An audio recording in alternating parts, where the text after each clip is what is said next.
Patterson looking back to the sidelines, looking for something different. Got two receivers near side, one far, ball in that far side hash. Landry on his right hip.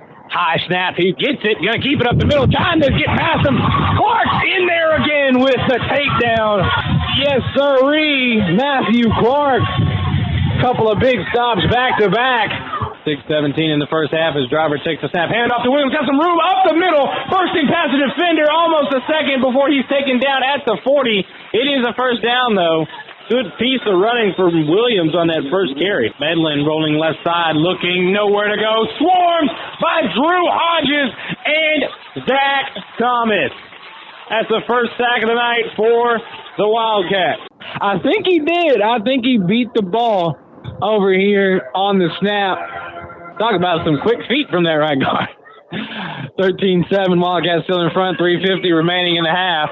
Landry finds the seam, taken down at the ankles by Cowboy Braden Morris. Little help on a trip up there, I think. Let's see who else was in on that. Maybe Cheney. Couldn't see who his helper was. Braden Morris's, that is. Okay, 2nd and 10 now for the Cowboys. Must say he only picked up the penalty yardage. Cowboys here got two receivers far side, one near ball is between the two hashes. We got 3:15 left in the first half. Jefferson takes the snap, going to keep it going right side. Not much room. He runs right into Matthew Clark. My goodness, Matthew Clark is hunting this man tonight, making it a mission to get it done. Pickup of 2 on the play, 3rd and 8. See what the Wildcats can do here. Familiar territory so far all night is, Carter with 3rd and long. Yes, well, not 3rd and long, 3rd and 8. We consider that long. 3rd and unfavorable for them. Oh, we got a fumble in the backfield. It looked like we had a false start too, but there's no flag though.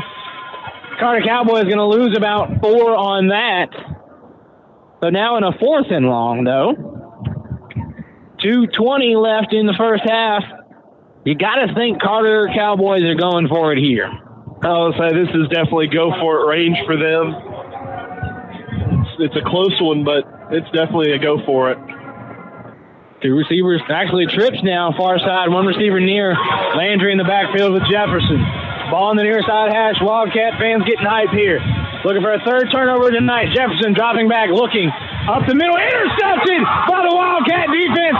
Who is that on the interception? That looks like Landon Fields. He's got room 50, 40, 30, 25, 20. Taking down. Interception return. Landon Fields, baby. This Wildcat team has shown up tonight. Big time play from Landon Fields there. And he's shushing the crowd. Let's go, baby. Wildcats hype over here on this sideline. Oh, man. Oh, man, that Wildcat football team. That was a beautiful read there by Landon Fields. That's only the 3rd pass attempt for Carter all night long. And it goes for a big interception return for the Wildcats. Again, momentum is key. The Wildcats have it all. Wildcats with the snap, handoff is to Williams going left side, got all but room. Oh, it gets tripped up. Shoestring tackle brings him down at the 6. Good piece of running from Williams. Wildcats trying to be quick about it. 1.5 left in the first half. Handoff to Williams again. Nowhere to go. No, Caden Mitchell keeps it. And he's going to get it off and scramble into the end zone. Touchdown, Wildcats. Wow. Just a couple of quick ones to get in there. From the 20. This Wildcat Ball Club is fired up. The Wildcat fans are fired up. The only thing not fired up is this weather. It's chilly. I wish there was some fire around here to warm up by. 2 plays, 20 yards into the end zone. Caden Mitchell rushes it in. Wildcats extending their lead. The point after is good. It's now a 20-7 lead in Forney, Texas with 1:25 remaining in the first half. Wildcats up by 13. Gonna take a quick break. When we come back, they're kicking it off on Star Country 95.9. Back with you here at Citibank Stadium, and as you hear the Wildcat Band tuning it up, or actually that's the Carter Band. Man, they sound good too. But the Wildcat Band over here getting ready to perform at the half, possibly their state performance for us to entertain our crowd here for playoffs. Wildcats score, though, making it 20-7 with 1:25 left in this first half. Wildcats kick it off, catch some weird hang time there. A bouncer, it's going to bounce back in the favor of the Wildcats, but the Cowboys get on it. My goodness, it bounced back past a few defenders. Man, that was close. All the way to about the 40-41. Cowboys going to start out with some excellent field position. I must say they're lucky that landed and kind of bounced towards the Cowboy, because that could have been a Wildcat recovery there. That was close. Could have been a lot more dangerous than it looked, for sure, for Carter. Looks like it's going to be the 41. Cowboys taking over right there. How much time left in this first half? Justin, Wildcats haven't seen 20 points on their end since the Paris game. It's been 3 weeks, and we're only about to be at halftime. They're still waiting for something here as the official goes back to the center of the line. Had two receivers split on each side of the field. Ball's on the near side hash. Patterson going to take the snap. He's looking, going left with it. Dump off to Landry. That's a catch. Big takedown. That's Laird Vaughn. Did he strip that football? He did. Oh, my goodness. That's a strip. No? Oh, no. They're not going to give it to us. They're going to say Landry was down. Man, that would have been a big-time play there. My goodness. That's a bold strategy to pass immediately after throwing an interception. So it's a 2-yard loss there. 2nd and 12 for the Cowboys. That would have been our second strip in as many weeks. Jefferson takes the snap, hand off to Landry, got some room left side. He's got to meet Cowboy. Braden Morris gets past him. Landon Fields can't corral him on the tackle. He's bursting through 3 Wildcats until Laird Vaughn forces him out. That's a good piece of running there from Landry. Great piece of running, and I don't see a flag, but I thought that might have been a late hit there as he was stepping out of bounds, but I don't see a flag. No flag, no call. They still haven't signaled for a first down yet either. They haven't moved yet. I know What's going on? He got the first, but there go the chains. Okay. I don't know why he wasn't moving. They took about 15 minutes to do the change. Interesting there. All right. 33 seconds left in this first half. Carter Cowboys looking gassed out there. Wildcat offense making them run ragged. We got a timeout for the Wildcats. We're going to stay here with them. Sulphur Springs. Wildcats making the Cowboys work tonight on both ends of the football. Well, I can tell you the Wildcat defense only giving up 107 total yards. Really, actually 106 after that incomplete or that pass lost a yard. But Wildcat offense has been productive tonight so far. 113 through the air and a nice 69 total rushing yards tonight. It's a great game for the Wildcats on both sides of the ball. And let's see if they can take that into halftime and come back out with that same flame, that same fire as they've had so far in this first half as teams return to the field and ready to resume play. 2 receivers split on each side of the field, ball on the far side hash. Alone in the gun is Jefferson. He's going to drop back, looking near side. That's going to be, oh my goodness, should have been picked off. It was right in the hands of Austin Chaney. We've got a flag on the field, though. See what this call could be. It's on the far side. Let's see what we got here. Hopefully it's on the offense. Waiting on the call from our official. I don't know if he's got his mic on here. So he's still talking. He is conferring with the Wildcats on this side. Seeing what we want to do here. Not sure. An eligible receiver. Penalty declined on the Cowboys there. He might be a little off on the penalties. We'll double check on that. So that's going to be declined. We won't count that one there for Carter. It's 2nd down and 10. High snap. Jefferson corrals it. Hand off to Landry. He finds the seam. 2nd level. 3rd level. He's getting past. Oh, big fumble. Pushed out. Braden Morris picks it up. Oh, my goodness. On the knockout, that was Jaden Nelson. Oh, my goodness. We see about a 15-yard gain, and then the ball goes flying because it was punched down by our cornerback. Oh, man. Talk about making plays tonight. These Wildcats are doing it. Floater by Mars on the other end. No good. Rebound, Clayton. Put back. Up. No good. Rebound again. Put back. Up and in. Clayton with the basket. Thornton top of the key. Drive left side. Kick to Beard. Guarded by Mars now. Right layup. Scoop underneath and in. Big time layup from Beard. 4:18 left in the first half. Double team on Clayton. Pass to Marsh. Back to Clayton. Drive. Floater inside. Rims out. No good. Rebound controlled. No.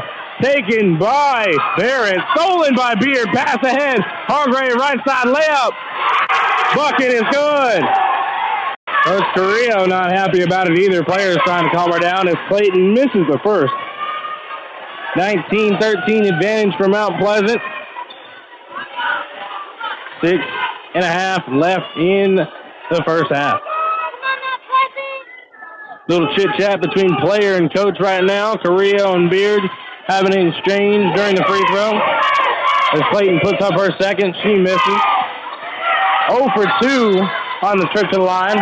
They're going to say that rebound is off of Ferrier. And it's going to be North Forney Falcons. North Point Lady Falcons are going to control. They're going to inbound from under the basket. Clayton inbound. Looking. Outlet to Leas at the top. She drives left side. Contact. Will it be on the shot or on the floor? That foul is going to go against Walker. And it will be on the shot.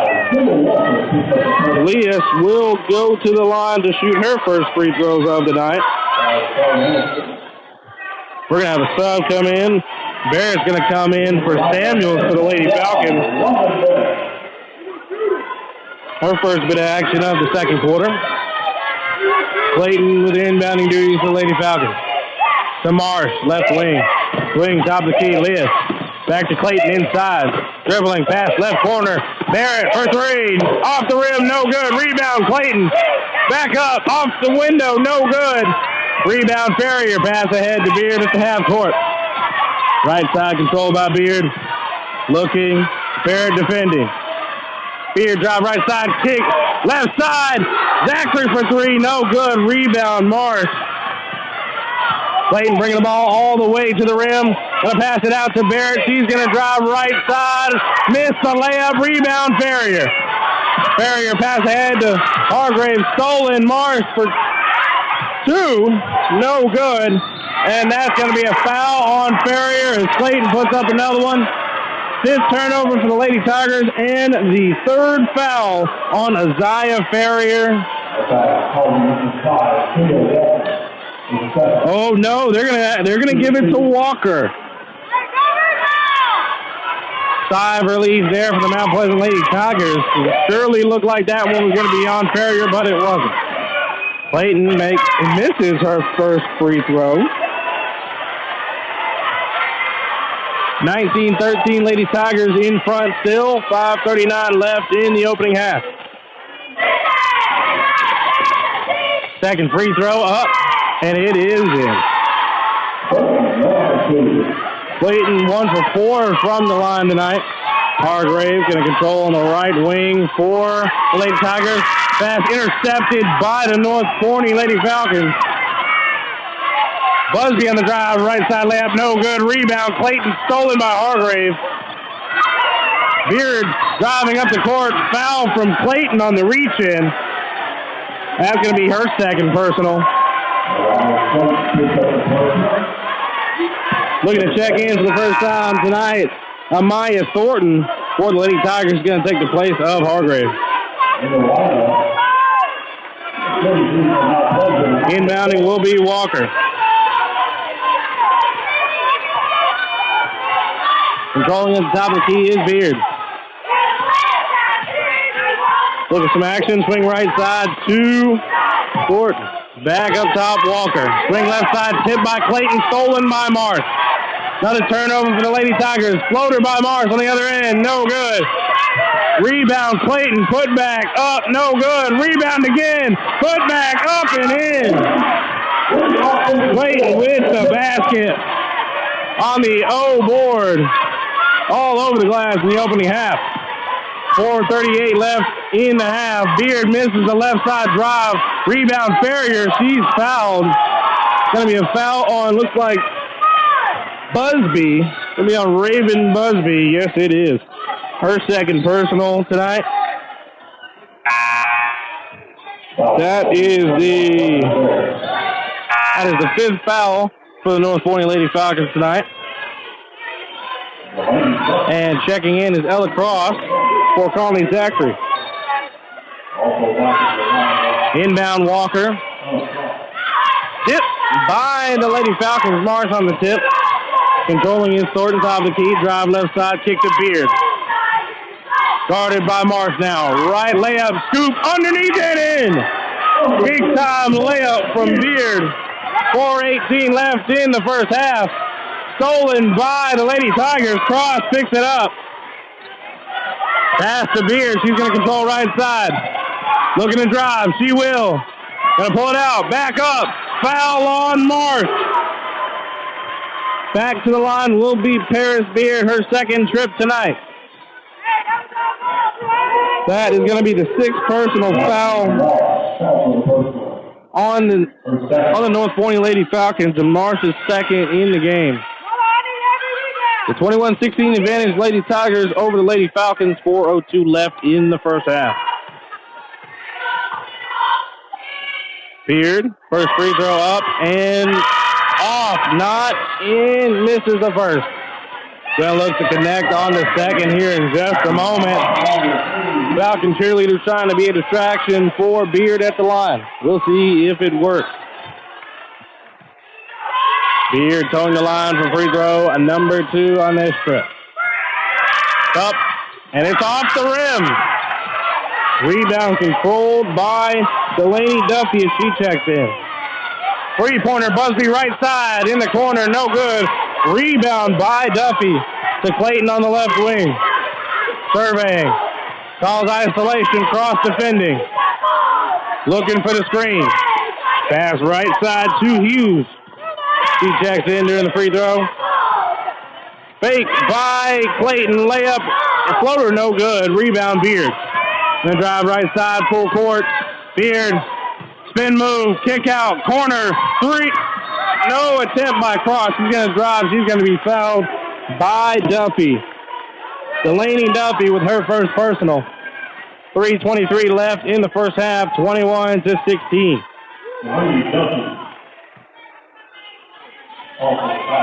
Now Ella Cross will shoot her first free throws of the night.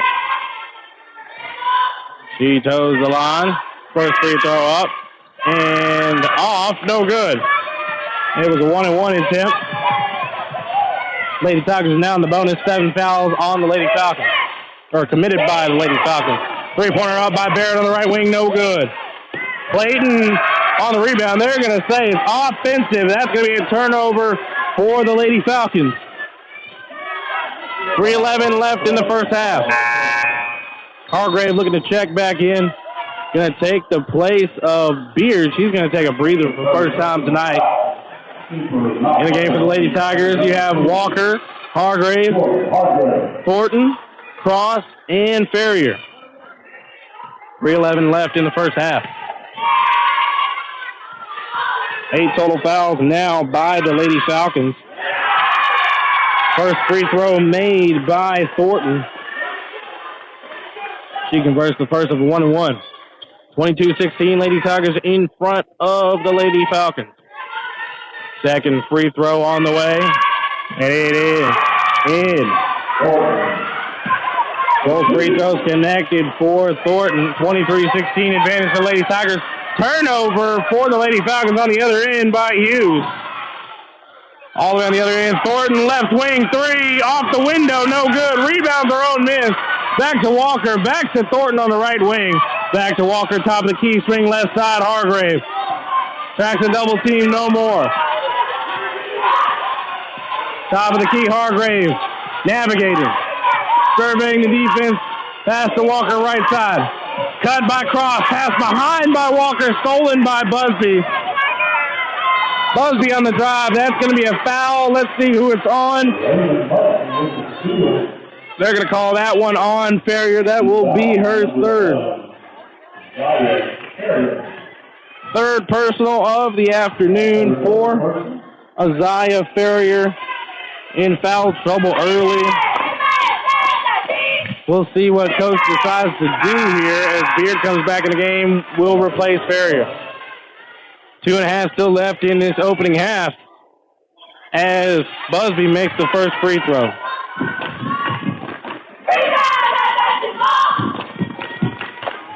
And the second as well as it goes in. It's now 23-18 advantage for the Lady Tigers. Clock ticking, 2:25 left in the half. Beard controlling pass right side to Hargrave.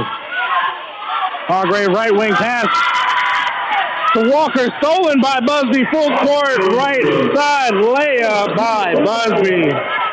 Turnover number 9 for the Lady Tigers tonight. Double team on Hargrave, foul by Barrett though on the reach in. That'll be her first personal of the night, but that'll send Jordan Hargrave to the line for a 1-and-1. 2:04 left in the opening half here in Winona, Texas. Stay tuned, ladies and gentlemen, for some stats at halftime from this early going. First free throw by Hargrave. Gets the shooter's bounce off the window, off the rim, and in. Beautiful. You love to see a good shooter's bounce, ladies and gentlemen. That's cut. Second free throw on the way from Hargrave. Off the back of the rim, no good. Rebound mark. Pass ahead to Gabrielle Ortiz for her first bit of action tonight. Rebound by Samuels. And that's her first basket, or correction, her third basket of the night. Beard, pass out, stolen by Barrett. Pass ahead to Busby. Basket is good. That's going to be a timeout from Coach Carrillo. 1:41 left in the first half. It is now tied up at 24. We're going to take a quick break and come back and finish the first half. You're listening to Star Country 96.9. Bases are loaded. 2 out. Hit shallow right center. No catch made from Spillman. Thrown in. 2 runs will score. 3 runs will score. 1 out. 6-2 deficit for the Lady Tigers. Pitch away. And she's going to get the walk. Taylor May to first. Back to the top of the lineup for the Lady Hornets. Number 21, Anna Rosalind. Her 4th trip to the plate. Base hit every time. 3 for 3. 2 runs scored from Rosalind tonight.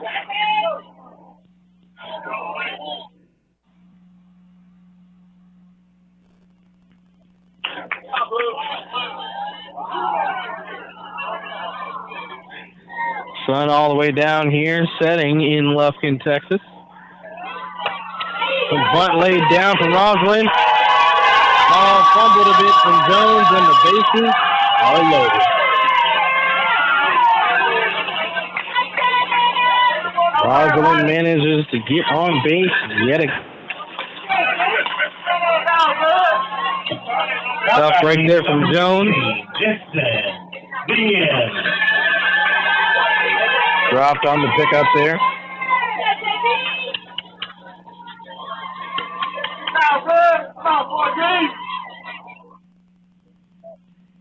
Jones in the circle. Set the pitch. There it goes. Popped up from VN. Miller not make the catch. It's out foul. 0-1 start for VN.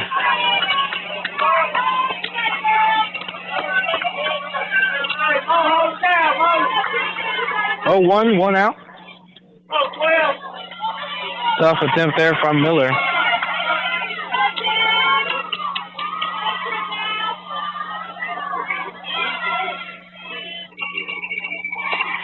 Pitch from Jones, tipped up, caught by Hill.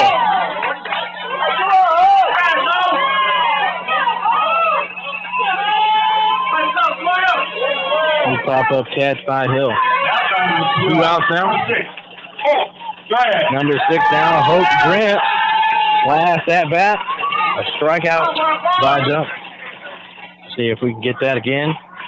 Rise ball rose a little too much inside. 1-1.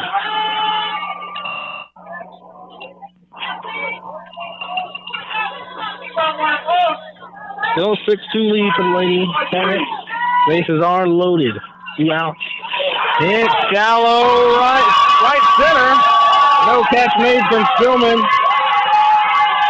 Thrown in. 2 runs will score. 3 runs will score. They get things started here. Number 14, Casey Jones up to the plate now. On deck, Kelsey Howard. The 9-2 lead for the Lady Hornets. 1 out for the Lady Tigers. Good ball from Duke. Strike 1. 0-1 start.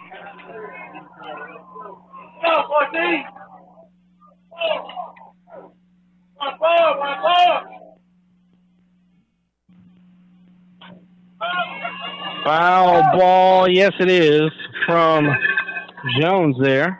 A 0-2 start.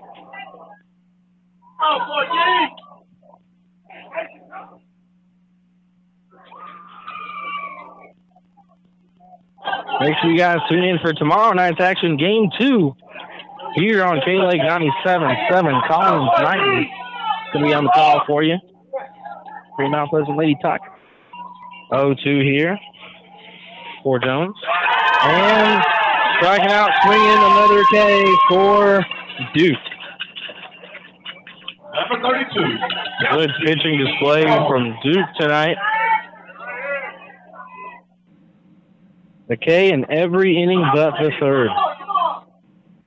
Duke in the circle. 2 outs for the Lady Tigers.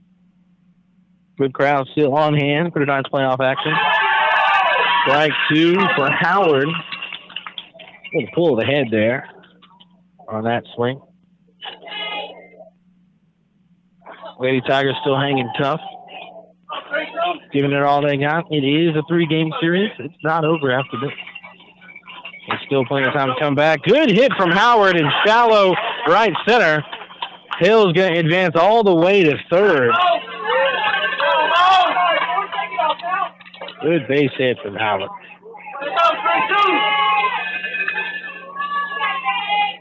How about number 7, Amari Miller? Yeah, got an 0-2 and still got a good solid base hit.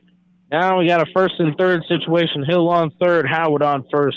Miller up to bat.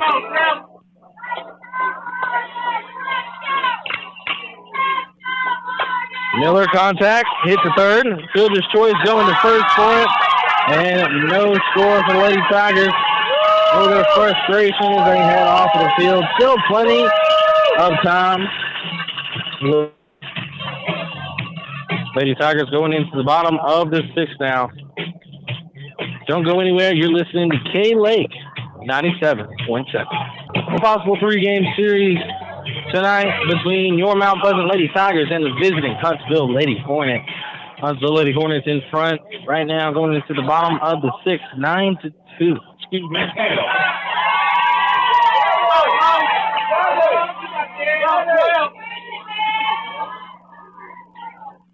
Jones still in circle for the Lady Tigers.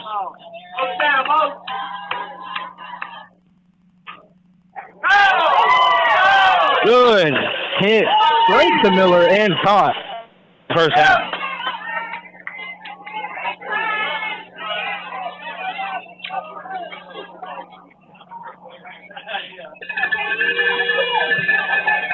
Now batting number 9, Katie Von Rosenberg. Good way to start things off for your Lady Tigers. Next up, number 9, Katie Von Rosenberg. Drop ball dropped far too much on that one on Jones. 107, ball 1.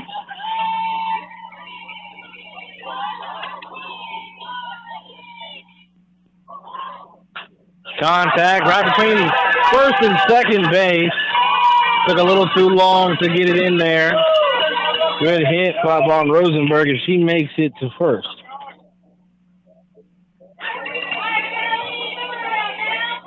Now running at first base, number 7, Guyana, Washington.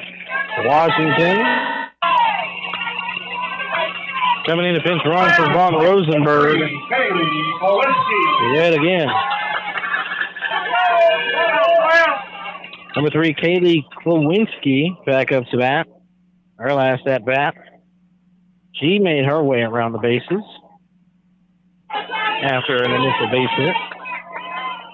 Got a runner going. Good bunt laid down. Fielder's choice to first. Take the out there against Klawinski. You guys play well. 2 outs now for the Lady Tigers.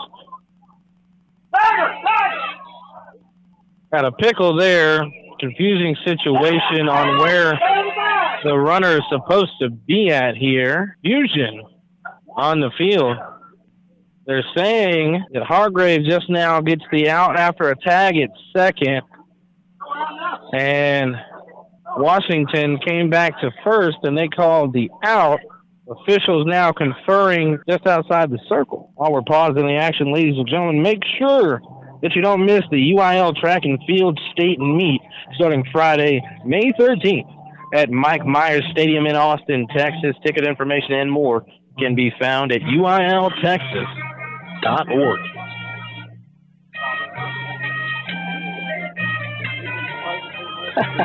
Great music for this moment here. They have now separated. Washington is first still.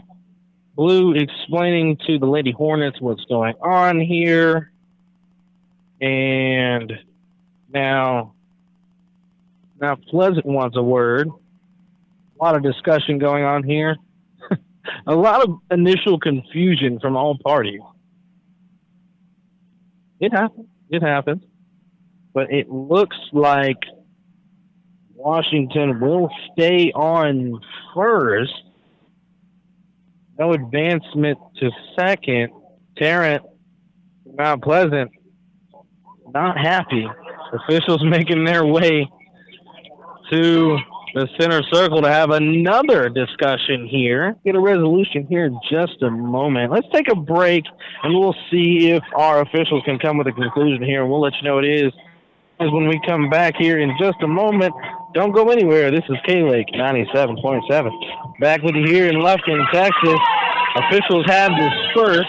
Umpires had to talk it over, and Washington will stay at first. No out for the final out of the inning for the Lady Tigers. Washington on first. No one else on. And at bat, Taylor. Correction, Zunker at bat, and she grounds it right past Zachary. Little quick grounder there. Got runners at first and second, and now Alexis Taylor back up to bat after the ground ball base hit from Zunker. Last time Taylor was up to bat, hit by the pitch. Or not hit by the pitch, but walked to first and made it all the way to home. See if Lady Cats can change that this time around. Jones' first pitch. Swing, foul tip. Back to the back of this net here. 0-1 start. 2 out. Still 9-2 for the Lady Hornets. Here in the bottom of the 6th.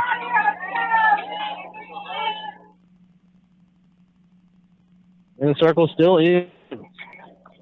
Took over after an inning and a third from Zachary. First strike, and then a throw out at first to Bachelor, tag out, and that's going to end it. Good throw out there to end the inning from Hill. Hill to Bachelor. Ends it there. Lady Tigers coming back up to the plate to get some at-bat. Don't go anywhere. You're listening to Cane Lake 97.7. Back with you here at Gerald Prim Stadium here in Sulphur Springs, Texas. It is halftime. Battle of the Wildcats is tied up at 14 apiece here. And we've got some halftime performances going on. We've got our halftime guest here. He was here with us last year, and he's back again. And tomorrow, we got a stew contest coming up. And President and CEO Butch Burney of the Chamber of Commerce is here with us once again. How you doing, Butch? Doing great. Thank you for having me. Definitely glad to have you back. And I got to join you guys for that stew contest last year, and I tell you, I had a good time. There's a lot of great tasting stews, and our man in the studio, Luke Wildman, gets to come join you this year. What can he expect over there? Well, we've got 167 different pots going. Ooh, that's a lot of stew. Yeah, about half of them are chicken. Then we got some super stews, which are ones that have won before, and then we got some beef. So he can expect to have a lot of good stew to eat. There you go. Hey, come with an empty stomach, Luke, as he hears us back in the studio.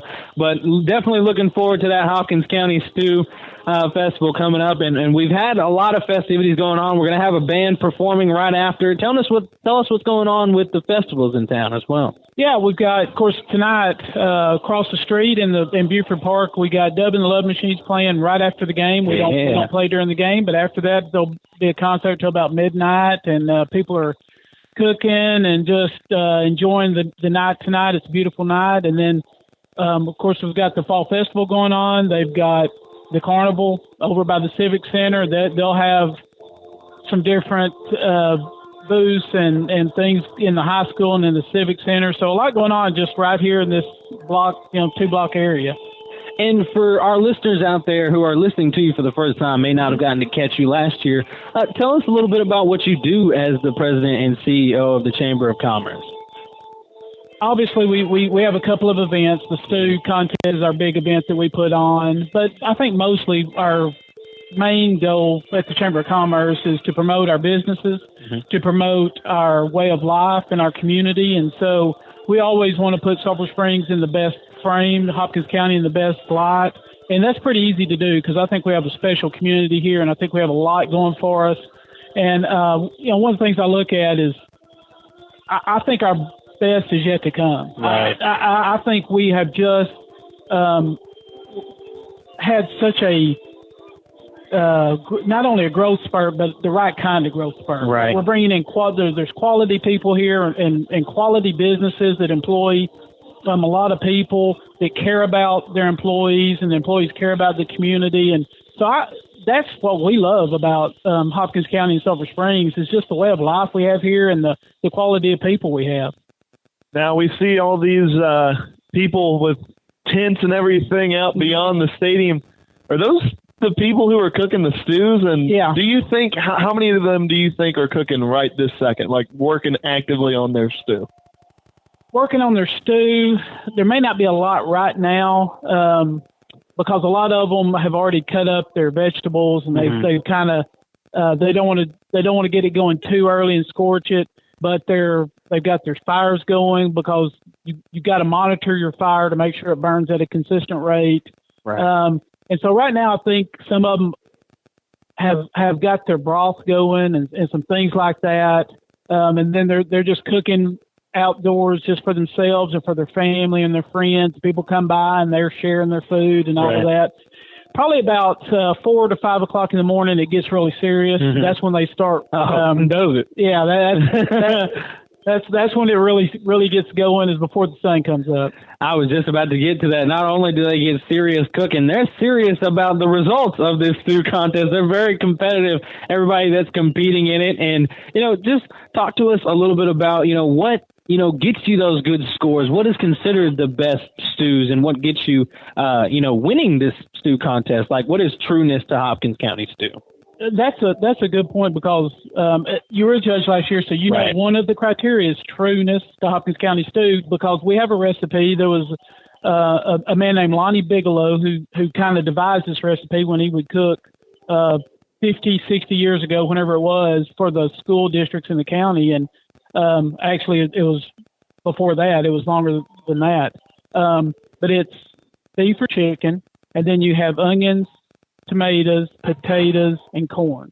And so if you deviate from that, if you want to put some okra in there, some green beans or what, well, you're going to get counted off. Right. Because that's the trueness of the Hopkins County stew, dating back to that time that really, whenever it became the recipe. Right. But you'll want to also judge based on aroma, based on texture, obviously taste. So all of that goes into it. It needs to look good, it needs to smell good, it needs to taste good, it needs to be true to Hopkins County recipe. Right, and that's how you get the different variations of the scores out there. Some people toss in those extras, and you get counted off for people trying to spice it up just because they want to make it their stew. But you got to know the judging criteria. It could count against you. So if you're listening out there right now and you're whipping up a stew, don't put those extras in there. You want as many points as you can. Luke might count you off if he sees a piece of okra in that stew that he's about to take a bite of. Who knows? But yes, definitely those are all a part of what gets those judges in there, that gets them going and gets those scores put out. Right. And, we had our 50th celebration in 2019. Steve Littlefield won that. He's been a winner multiple times. Right. And he'll share his recipe with anybody. I mean, if you want his recipe, all you got to do is ask it, because he knows it comes down to when you put the ingredients in, how you mix them, things like that he believes. And he has proven that he knows how to do that to make that really tasteful stew. So we're all kind of cooking with the same ingredient. Right. It's just how do you mix it? What kind of seasonings do you put in? When do you put it in? That sort of thing. Now, we hear a lot about the best and all these great stews. There's obviously some nightmares. You don't have to say any names, but do you have one that you have is absolutely the worst you've ever tried? The horror story, and I didn't. There's a whole story. There is the horror story of somebody who cleaned their pot with diesel. Oof. With like diesel? Diesel fuel. They cleaned it with diesel, and then they obviously didn't wash it out well enough, and then they cooked in it, and so. That's the horror. Don't use diesel to clean the cast iron pot. That's a different kind of burn. Please don't make that the secret ingredient to your stew this weekend, ladies and gentlemen. I don't think Luke wants to taste that. He'd come across it most likely, but yeah, I mean, looking forward to the results out there, and I'm gonna tell my friends, leave me alone this year. I was not judging. You can't get mad at me if you did not win this time. But looking forward to all the competitors and Luke getting to have his experience over there at the Hopkins County Stew Festival, and getting to check out Dub and the Love Machines after this football game. If you guys are listening to us right now, make sure you go over and check that out at Buford Park, see that entertainment, and be a part of the Stew Contest festivities and the Fall Festival that is going on for the rest of this weekend. Ladies and gentlemen, we have had President and CEO of the Chamber of Commerce, Butch Burney, in with us here for our halftime action. Butch, it's been great to see you again, and looking forward to another successful Hopkins County Stew Festival and weekend. Thanks, Drew. Jess, I appreciate y'all having me on. It's been a blast, and, hopefully the Wildcats will break it out in the second half. Yeah, our Wildcats. Our Wildcats come out. Silver Springs Wildcats. Need to keep that streak going and come out on top. We're hoping for it as well. Thanks for joining us, Mr. Burney, and we're going to take a quick break, and when we come back, the Wildcat Band will be performing on the field. Maybe the Blue Blazers will continue as well, still be on that field by the time we come back. But nonetheless, performances are on the way, and we're going to take a quick break in the action, and we'll be back here in just a moment on Star Country 95.9.